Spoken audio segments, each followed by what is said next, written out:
Hey guys, it's Baileywiki and it's release day. It's July 3rd, 2024, and you're going to have a lot of fun with this one.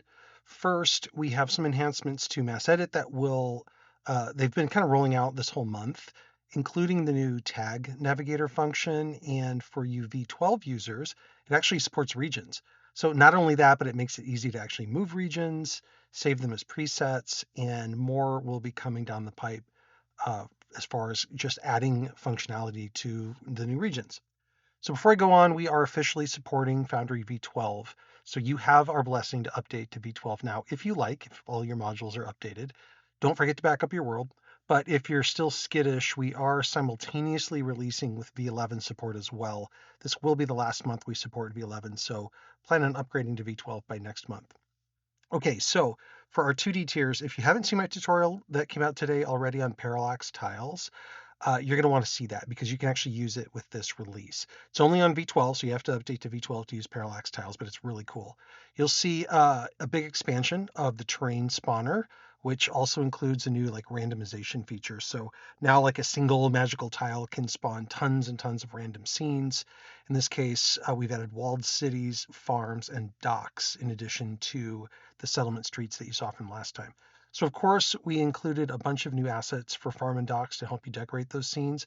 We also have new ambient sounds from Michael Gelfi, hundreds of new tiles, and a couple dozen new scenes and scene templates for you. Okay, so our 3D tiers get an expansion of forest and ruin assets, I'll call them, a giant experimental scene, which is totally cool, and some great new scenes from the 3D design team with things like puzzles and really moody dystopian vibes and cool stuff like that. And finally, our Dungeondraft tiers, who got over 1,000 new assets last month, if you were counting, are getting almost 1,500 assets this month. So this includes all the docks and farm assets like hay and new sailing vessels, but also the dishes and all the wood components that generated all the interior furniture from the last release and the prefabs from last month. Now you can kit bash like any furniture that you like. So that's it for now. Let's jump into how to get the new content and a detailed walkthrough. Okay, so in terms of where to find the new content, first you need to make sure that you update all of your modules. It's always safe to update all of them, including nuts and bolts and mass edit, but the main thrust of this release is going to be in towns, premium, and then districts 1 and districts 2. Districts 1 being where the farm is, and districts 2 being the tiles for the docks. You'll also want to agree to the update to install the custom token magic effects. There's only one new one that we've added that goes to your mass edit brushes. And then you should be able to find all your new stuff. Of course, as usual, if you just go to your Baileywiki 2D scenes, you'll find all of the new stuff at the top.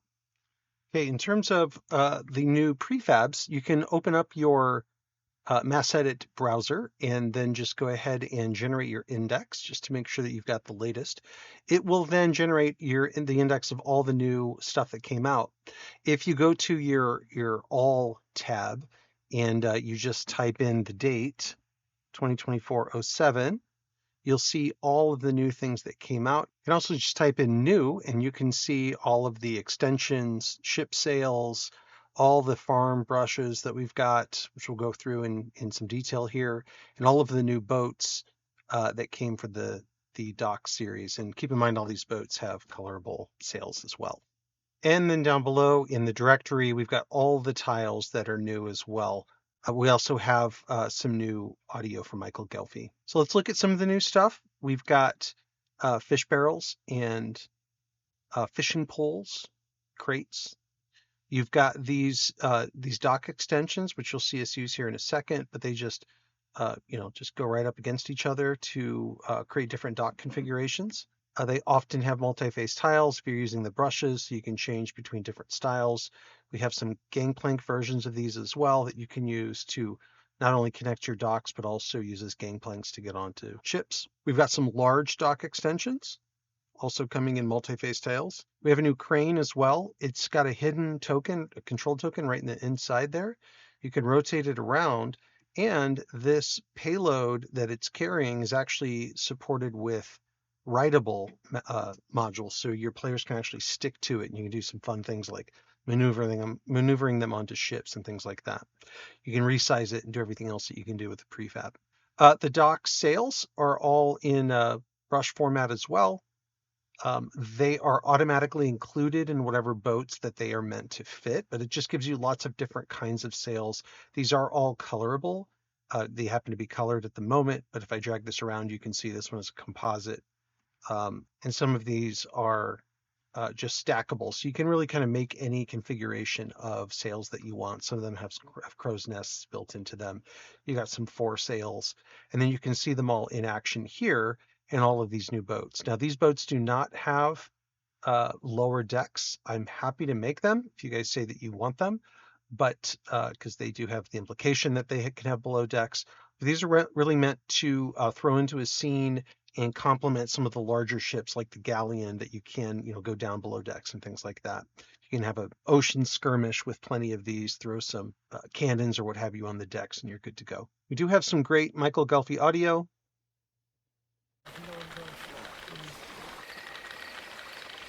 Docks at night and during the day, and those are automatically included in the template scenes that I give you.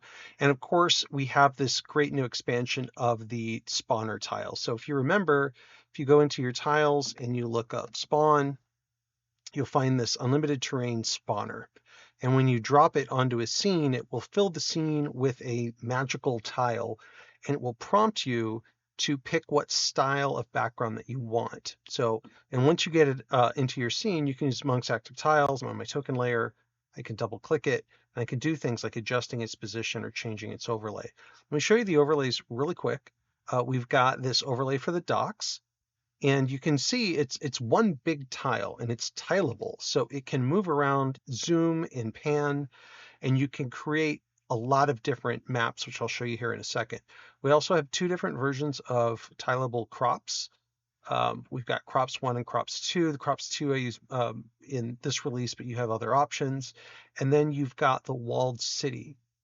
The walled city comes in this version that has a wall that completely encircles the city, and another one where the wall is open. And you'll see when you put it into effect, it lets you have a wall, but you can have like a totally big town on the other side of it. It's really cool how easy these things work.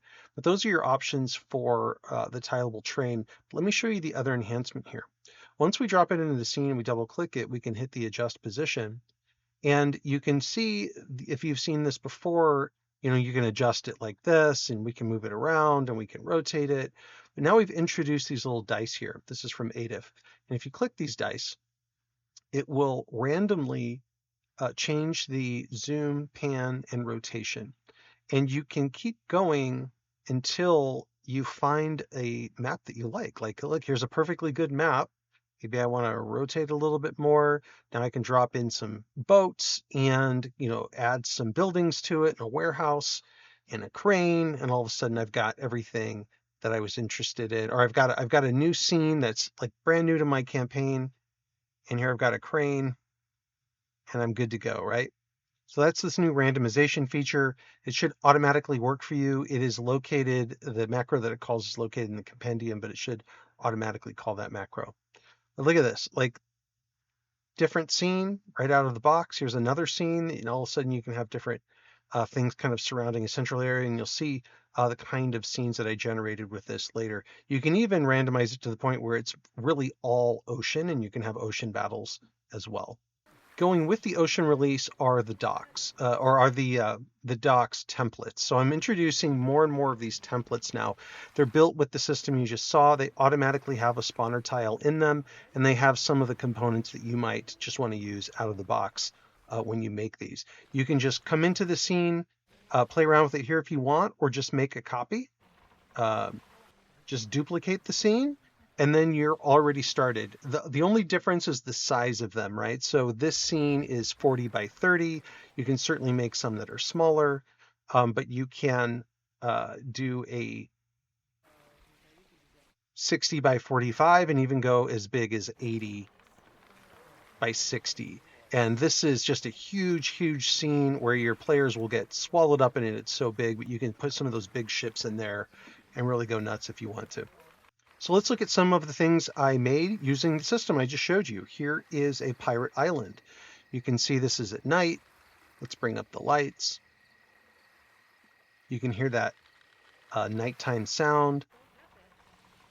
This island is really rough, right? So I'm using some of the other components of other releases to create sort of a rocky island.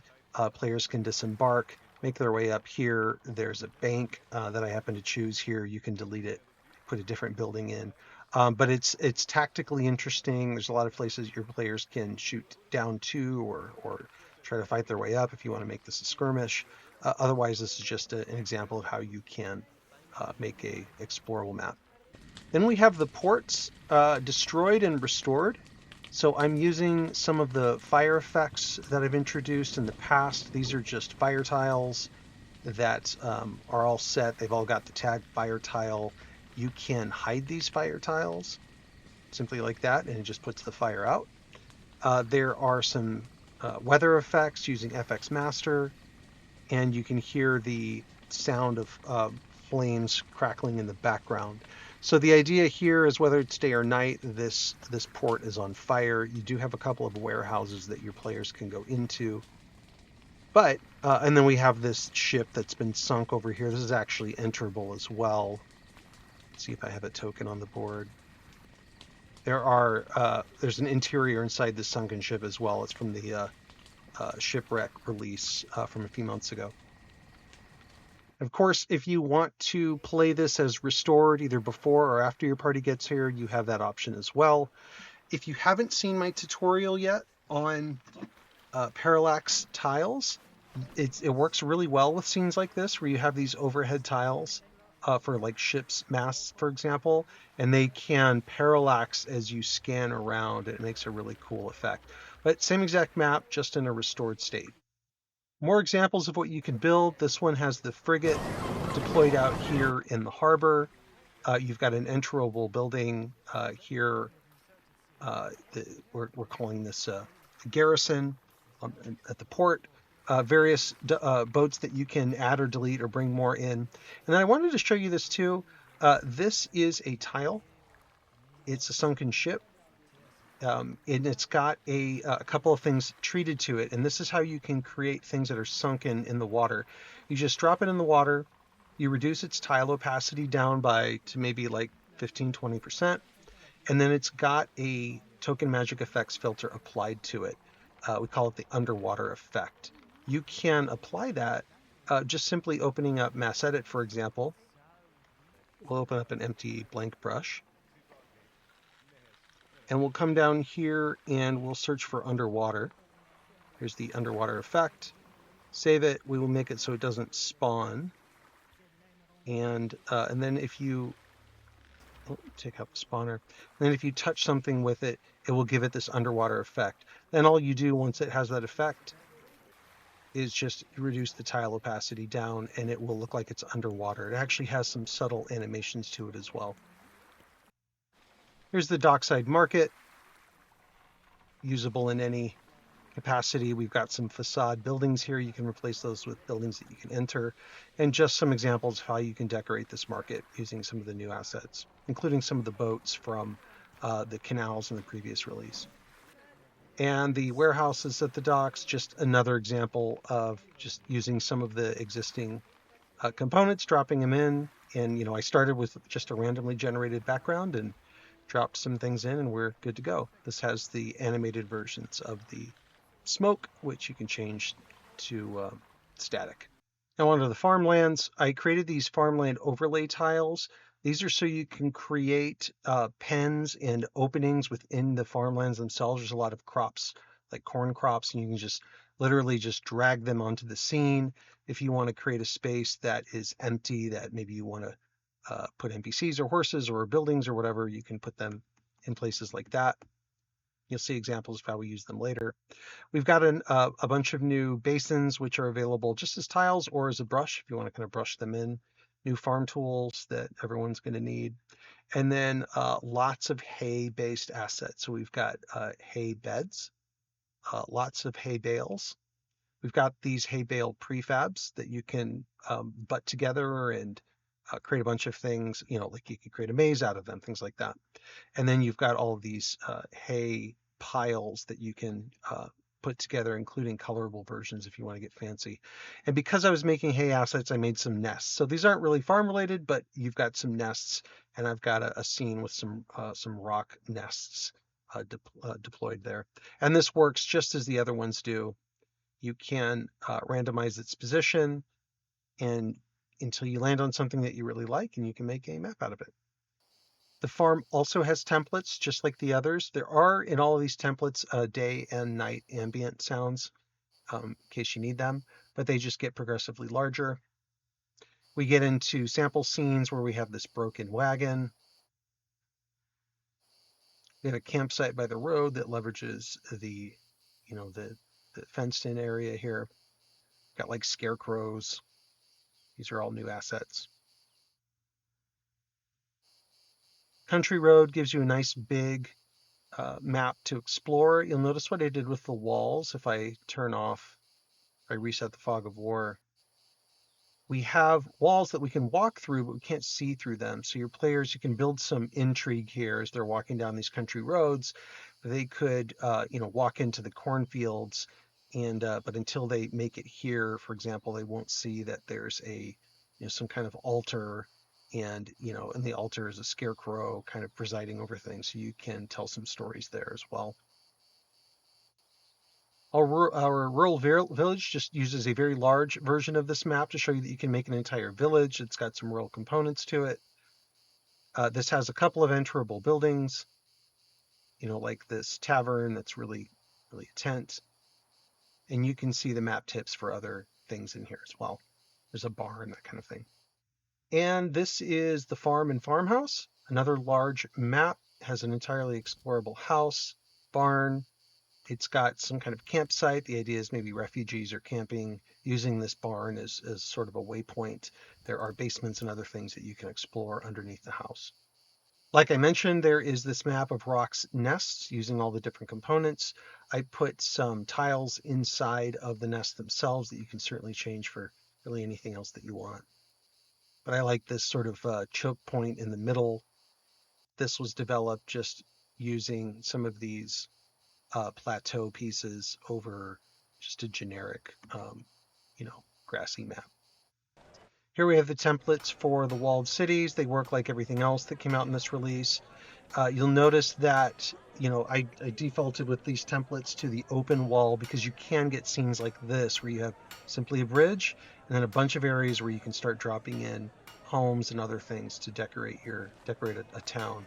And then as you randomize it, you get these strips of wall and security walls that you can do other cool stuff with.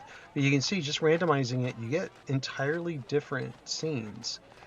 You can imagine anything from Baldur's Gate that, it's got like a canal running through it, and you can just set up your scene however you like with all the paths and everything already worked out for you. And I made just one sample scene using the walled city just to show you how it all comes together. We dropped some braziers on top of the towers, put in some nice buildings. Some of them are enterable like this, and it makes just a really nice, easy, and fast map for you to create and really kind of just build lots and lots of city neighborhoods with. So that's it for the 2D stuff. Now I'm going to hand it over to Swift to talk about the 3D. Hi guys, Swift here again to talk about the 3D side of July's release. I'm going to be starting off today with a little bit of an experimental map that I'm putting together for this month's release. It's this one here. And the experimental part of it is that it's very large. It's 150 by 150. Mainly this was just to kind of try and create a map where instead of just fading off into nothingness in the background, it just kind of faded off into warmth. As you can see here, I'm using a bit of fog with some trees in the distance just to kind of reduce the implication that this is just kind of an island floating in space.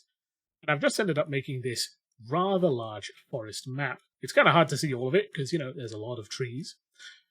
But hopefully it'll be rather useful for you. What I'd like people to do is give this map a quick try and see how the performance is. Because it's absolutely fine on my machine, but I know my machine is fairly strong, so, that's maybe not telling me much.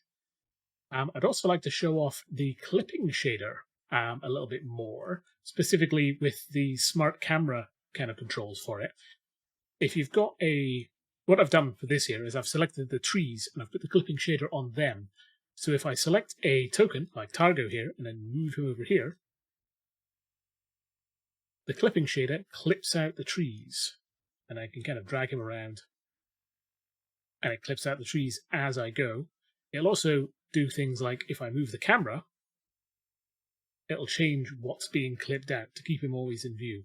So I could do something like moving all the way down, and then nothing gets clipped out. So we get really cool camera shots like this. But if we're in an actual combat or something and I need to get, a bird's eye view of the place, I can kind of just move up. And then as I move my token around, it's not blocked by the trees at all, and I can, get a good view of what's happening in this little situation here. So that's the clipping shader, and that's this first map here. This is the Ancient Forest, very large map. A lot of little points of interest here or there, little bits of decor around the place that could be used as the focus of various encounters. Little caves here and there, not particularly deep ones, but little alcoves where bears could be hiding out or bandits making camp, that sort of thing. Some rivers flowing through the place. There's basically just a very wide variety of sort of terrain types and scenery in here. And the main thing I'd like to do is just to find out from you guys how it performs. So let me know in the comments below or on the Discord. Anyway, let's have a quick look at the next map. With the next map being the daytime version of the previous map there. So we've got a very bright sunny day here. Visibility's a lot better, but you can still see way off into the distance. There's still just forest all the way over there. There's Targo hanging around as he's wont to do. So this is the kind of environment that I think would be suitable for quite a wide variety of encounters. One of those things where you probably won't use this whole map for one encounter. So what you might do is have an encounter over in one corner of the map, say over here. You've got a little tree with a kind of pond around it. You might use this area for one encounter, say. And then once you've done that, you could come back to this same map later on, but just say at this part over here. And it seems to be just an entirely different scene, but of course, it's the same map.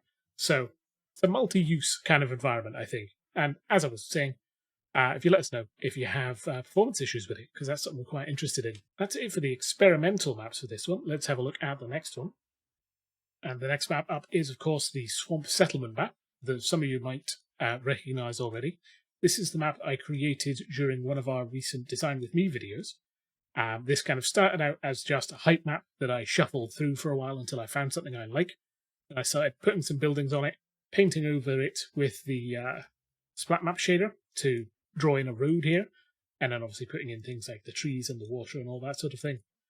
It's a pretty nice little map, I think. It took me about an hour to make, and I was mainly using it as a kind of example of the kind of things you can get with a reasonably short amount of time in 3D Canvas, because this was obviously not made with any external tools at all. This was all just stuff inside 3D Canvas, so I didn't need to fire up Photoshop or anything like that to make this thing, which I think is a pretty powerful kind of a thing for GMs. This map is a fairly straightforward one, of course. We've got this main road out here, the path to the bridge over to this little island, and then we've got the kind of larger buildings where presumably the community leaders live, and then the smaller huts around about it. Very useful for all sorts of encounters, I think, or even as a sort of home base for the adventurers, of course. Let's have a look at the next map. Next up is one of Sevro's maps. This is the Gauntlet, which is a kind of floating island in the void type situation here, using the stones from last month's assets.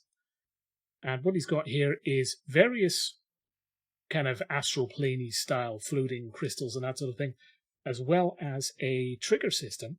Like over here, for instance, if we take a token, like Targo here, and then move him up to the top of these stairs, it will trigger a lightning flash.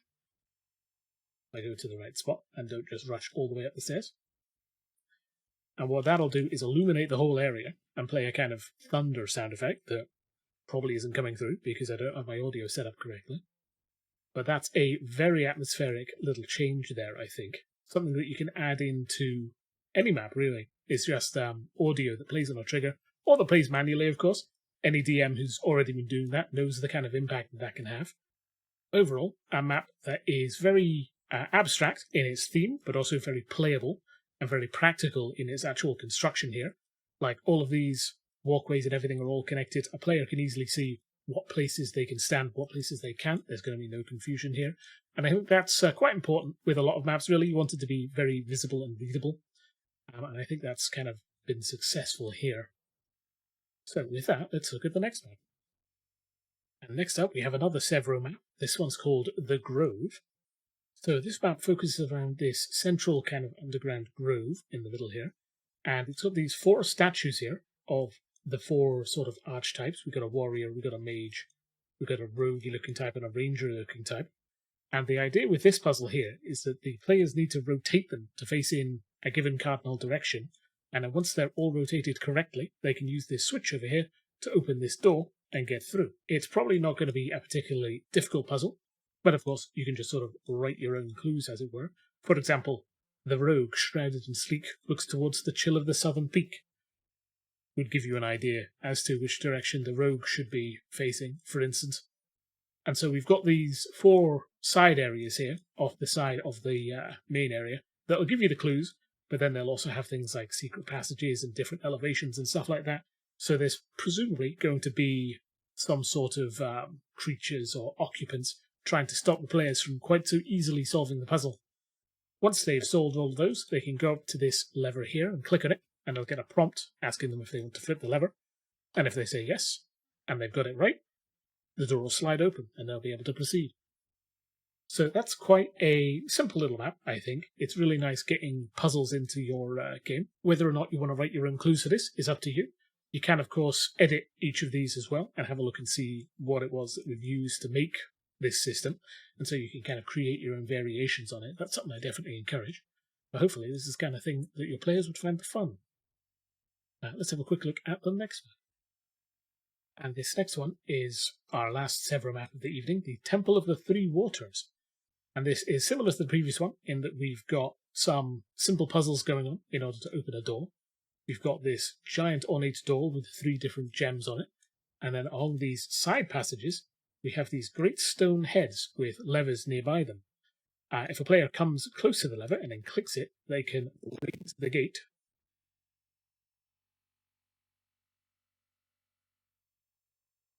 And that will cause these liquids to flow out and down these channels into this central area here. And I can do the same thing over on the other side. Come on, Targo, we're going on an adventure. And then coming in close, pulling the lever. That allows the head to raise, the water to flow. Or I say water, I'm not quite sure what that is, to be honest. But if we come over here, click on that as well, we'll have the last liquid. And then once all 3 of them are filling up these basins,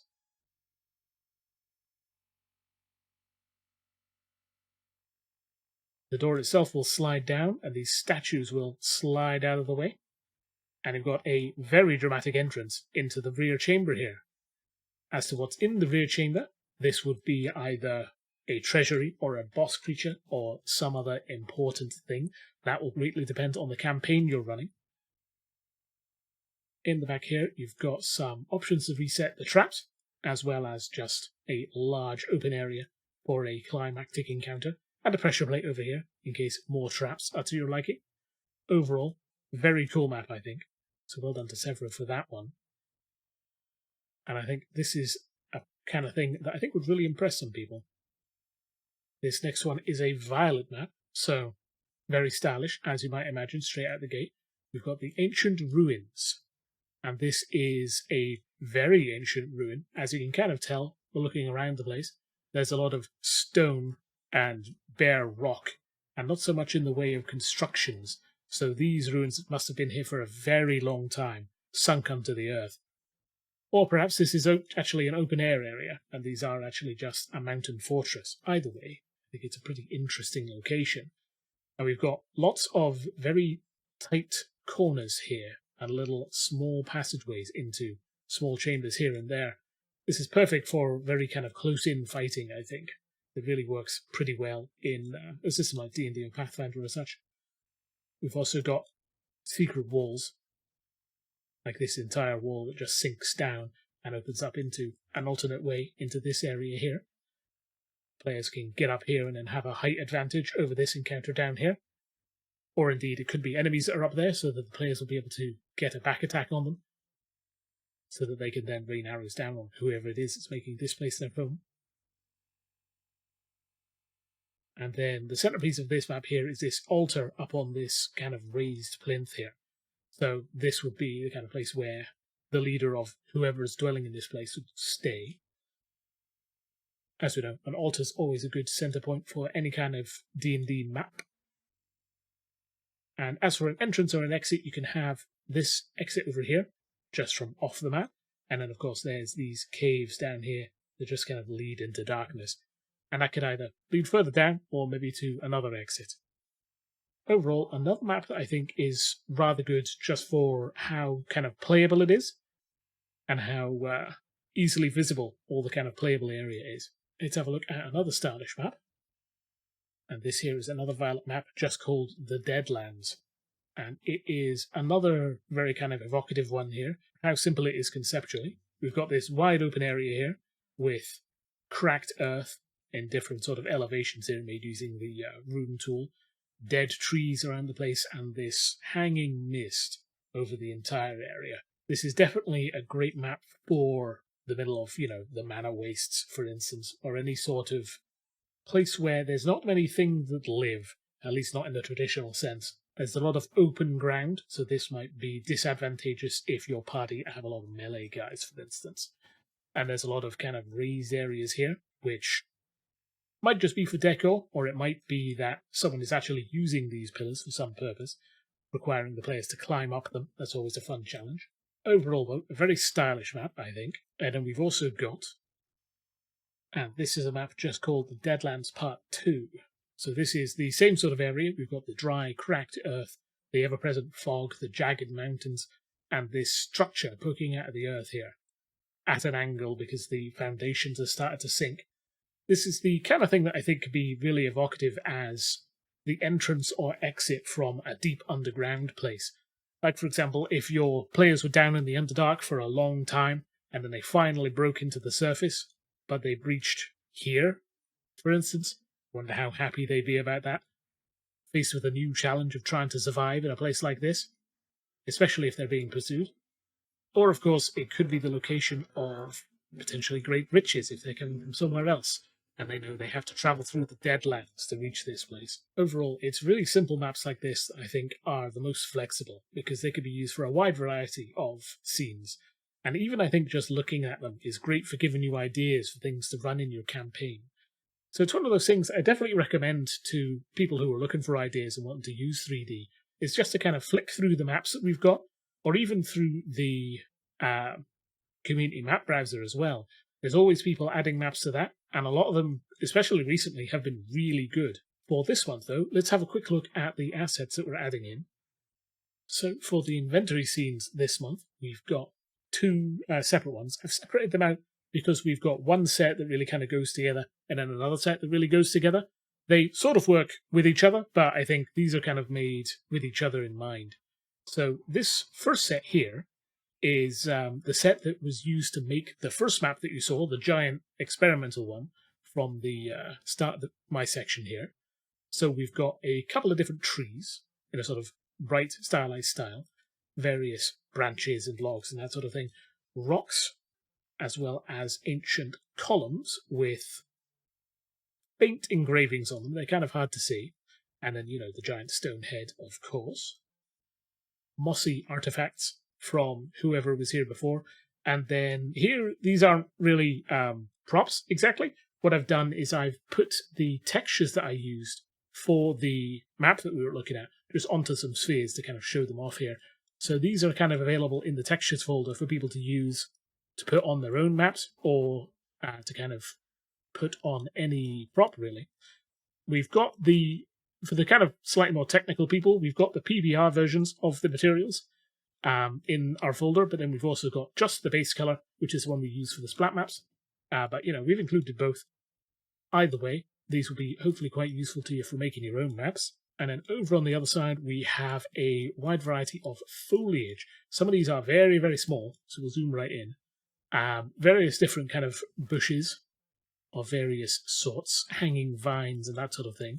And then we've got more kind of grasses and flowers towards the back here. And then we've got some very, very small ones, this is very much on the limit of the kind of size of things that are practical to use in 3D canvas. Like, nothing smaller than this here, I think, would be useful.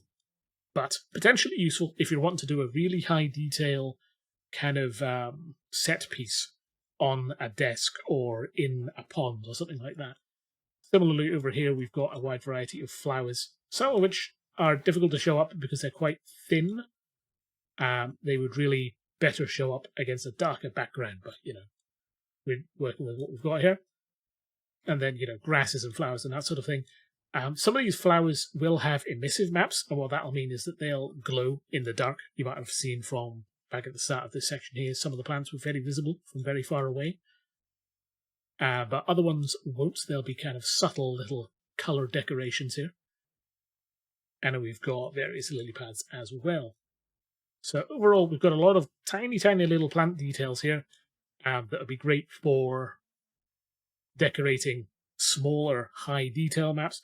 And then we've got the much larger pieces, like the trees and the bushes and all that sort of thing, that are good for maps in general. And then over here we've got the textures as well.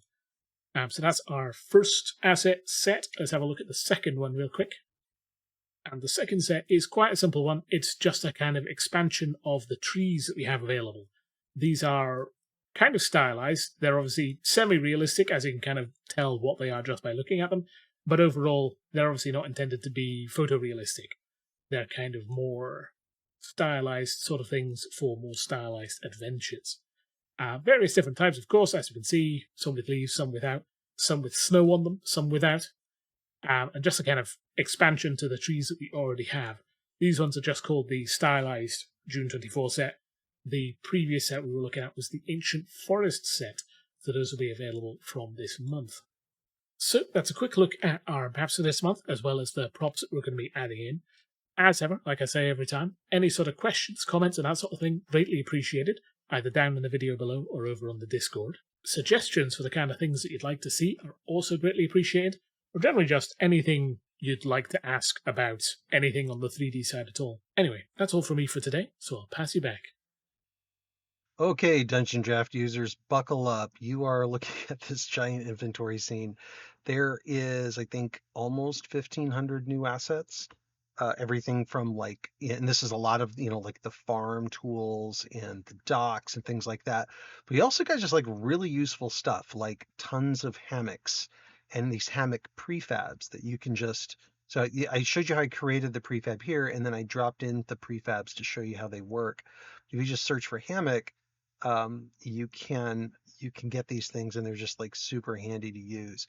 You also have sleeping bags, and you have the the sleeping hay beds. Those are all findable and searchable, but then I also give you sleeping bag prefab. So here's the prefab that I assembled, and then here's the final product, right, that you can actually deploy. This just shows you how you can kit bash all these things together to make lots of your own new stuff. You've got all the hay bales, all of the prefabs that were made from these components. You've got ropes, you've got hay wagons, just to leverage all this new stuff. Here's the final product, right? And again, I just left these in here to show you how you can kit bash your own together. We've also got some of the overlay components. You've got some crops that come as paths in case you need to do a little bit fine tuning when you're using the terrains, which I'll show you in a second. All of these different troughs, which can be so many other things in your world. You've got your horse hitches, your scarecrows. All of these dishes and more I added to this release. A lot of these went into the last release as prefabs. Now you have all of them and more. You've got pitchers, carafes, you've got all these washcloths, handkerchiefs, napkins. These are all now added to the release. So you can create a bunch of your own stuff. There's nice plates, dirty plates, wooden and metal plates, all kinds of stuff to play with. These all also work well as kit bash items when you're trying to create other stuff. Plenty of utensils and lots more. I also put in all of the components that went into the last release to all of the furniture. So if you remember all that furniture I released, it was all kit bashed from this. This set that you see right here created hundreds of pieces of furniture. So and when you zoom in on them, you'll see it's like lots of little subtle components that kit bash really well together. Lots of different kinds of wood and different shapes. You'll use a lot of these rods and posts and different sizes and things like that. I introduced some new perspective rods, so you can do things like, showing tent poles that are standing up and things like that. But lots and lots of stuff with finished components that rotate around and kit bash super well together to make really cool stuff. We've got all of our pack satchels and bundles I added to this set and actually moved it, so it's a breaking change. This is all moved to the new equipment packs that are available this month. Get ready, next month there's going to be over 1,000 new equipment components, I think, if I added right, coming in next month. You've got all of your storage pots and urns. These are just super helpful with any kind of map where you want to create clutter. Some are just standing on their side, some are standing up, some of them are broken. You can create brushes out of these and just paint in a ton of clutter. And then all the beds that you saw, all of those components are available to you now as well. Bedspreads, blankets, mattresses of all kinds of varieties, pillows. And then I took a few key samples of each of these and I made them colorable. So you can really have like any color mattress that you want, any color pillow that you're going for. And then all of the boats that I did in the last release, I put those into Dungeondraft as well. So you've got all of that. I also made new boats, and I'll show you those here in just a second.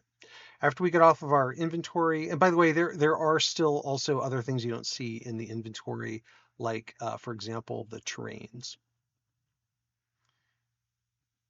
If we go into artificial, for example, we can find the crops, those terrains. That's where you would get those. All right, and then you get to see how I made these giant tileable maps. I did have to do a little bit of post-process editing on the edges in some places just to make sure they were actually tileable, but 99% of the work was done for me just working out of this. But you can see these are all just components that you're used to using in my releases, just done in a way that makes this whole image so that it's tileable. So this edge exactly maps to this edge and vice versa. And that's what gives us that ability to make tileable terrains or the unlimited terrain in Foundry. Here's just one version versus the other. Here's all of these new assets working. You can see if you want to create edges where the crops are and you want to make it a nice clean edge, you can use your crops for that. But the rest of this is just this is the path. You can use just the terrain brush to make all this inside stuff. Pretty straightforward. This is also tileable like everything else. Here's the docks, how those were created. Remember, these are 10,000 by 10,000 pixels when I finally exported them. So these are not small images, right? I exported them in very high degree of WebP compression, things like that, just to make sure they're efficient. I show you here how I made these boats. I actually used trace images. I found some boats that I liked the shape of them, and I used that as a trace image, got the right shape down, but I'm really just using all of the components that came in the last release. All the wood patterns, all the walls and things like that. These are just from past releases. So you can come in here, deconstruct how I made these, maybe make some different decisions, change some of these walls to different types of styles, things like that. But hopefully this gives you some inspiration on how you can come and make your own fleet of ships. You can see how I created and kit bashed things like the crane. There's the base, there's the arm of the crane, things like that. These dock extensions. Here's another boat that we created. Then you can see how I created some of the sails. I ended up kit bashing sails and then turning them into assets. So, and you can see all the sail assets in the inventory scene here. You got colorable and uncolorable versions. So that's it. It's a ton to work with. Just with the kit bash ability alone, you've got quite a huge expansion in terms of what you are capable of doing. So let me know in the comments what you'd like me to focus on next, and hopefully you guys have fun with all this new design stuff. Okay, so that's it. I hope you guys enjoyed this. I want to remind you all that the Kickstarter's now over for DC20, but Baileywiki is partnering with DC20 to bring that game system to Foundry, and we want to just do an amazing job with it. We've all seen Pathfinder do an amazing job on Foundry. They built what I would say is the best in class deployment of a game system. We want to do something that's just absolutely remarkable for DC20. If you haven't seen that game system, if you didn't back it on Kickstarter, keep an eye out for it. Kickstarter supporters do get the Foundry content that we'll be launching for free. You can come to my Discord and ask questions. If you want to get involved or volunteer on any level, we're taking anybody and everybody who can help. But really excited about that. Really excited about this release. I hope you guys enjoy it, and I hope you have a great next month of your life. Come let us know what you'd like us to focus on next. Come to my Discord and share what you're creating. We'd love to see what you guys are coming up with. And in the meantime, I hope you all have a great, wonderful day, and I hope you have fun making your maps.